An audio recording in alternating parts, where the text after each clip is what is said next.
Dear Mr. President, ladies and gentlemen, I would like to start by extending a warm welcome to the distinguished participants of the conference and thanking Mr. Gilbert Hungbo, Director General of the International Labour Organization, for his report. The report outlines very important initiatives and recommendations to ensure fundamental labour rights and principles in the global recovery from the COVID-19 pandemic. Despite the adverse impacts of complex political and economic processes at the regional and global levels, Azerbaijan has become one of the world's leading countries in recent years due to its rapid rate of development as a result of comprehensive reform program based on the concept of strong social state. Azerbaijan's economy has more than tripled in the last 20 years. Its reserves are 10 times greater than its foreign debt, which accounts for only 10% of our GDP. As a result of social reforms, only within the 5 years, the minimum pensions has been increased by 2.5 times.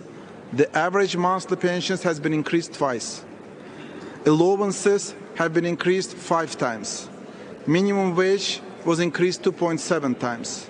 The median wage increased more than 2.1 times. A salary fund has been increased by 2.5 times across the country. I would like to point out that as a result of large digitalization program in the social sector, more than 100 social services, employment services, labor services have already undergone an electronic transformation. Those centers that provide social services from a single entry platform serve to deliver transparent and timely services, improving citizen-state relations via good governance and strengthening public attention to vulnerable groups. Launched in last year, the Labour and Employment Electronic System offers a unified labour relations platform for both businesses and employees, as well as a new efficient support system for all labour market participants. The system was announced as a champion project at the ITU's World Summit on the Information Society Prizes in March this year. Azerbaijan's employment policy is executed together with social partners in close cooperation with the International Labour Organization. We have successfully completed 2 decent work country programs. New decent work country program will be signed soon based on the principle of tripartism.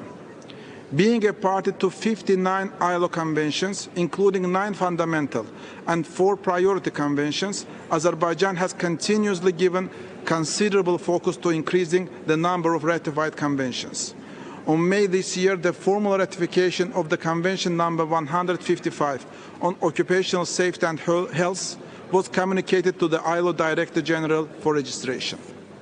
Dear ladies and gentlemen, as a consequence of the 44-day patriotic war, the occupied territories of our country were liberated from the armed forces of Armenia by the valiant Azerbaijani army. During the 30 years of occupation by Armenia, the territories of Azerbaijan were exposed to urban, cultural, and environmental crimes. 9 cities and hundreds of the villages were entirely destroyed.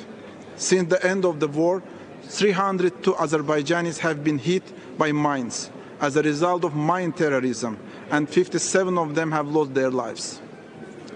Dear delegates, since 2019, the Azerbaijani chairmanship to the non-aligned movement has launched successful initiatives to work towards pandemic recovery, calling for policies that prioritize decent work for all and eliminating inequalities. The developing countries of the movement are facing common challenges. There are serious problems of unemployment and underemployment due to recession after COVID-19 pandemic. All these circumstances lead to the disruption of social cohesion. The most vulnerable groups of society have been severely impacted by the recession. Among them are people with disabilities, migrant workers, and people living on the edge of poverty in the informal sector. It's of utmost importance to provide full access to the benefits of development of the vulnerable groups of population. As non-members, we believe in deeper and stronger cooperation between the states, as well as with international organizations such as ILO. We attach great significance to cooperation with ILO to address the challenges identified in the Director General's report in light of national objectives and relevant ILO standards. Thank you for your attention.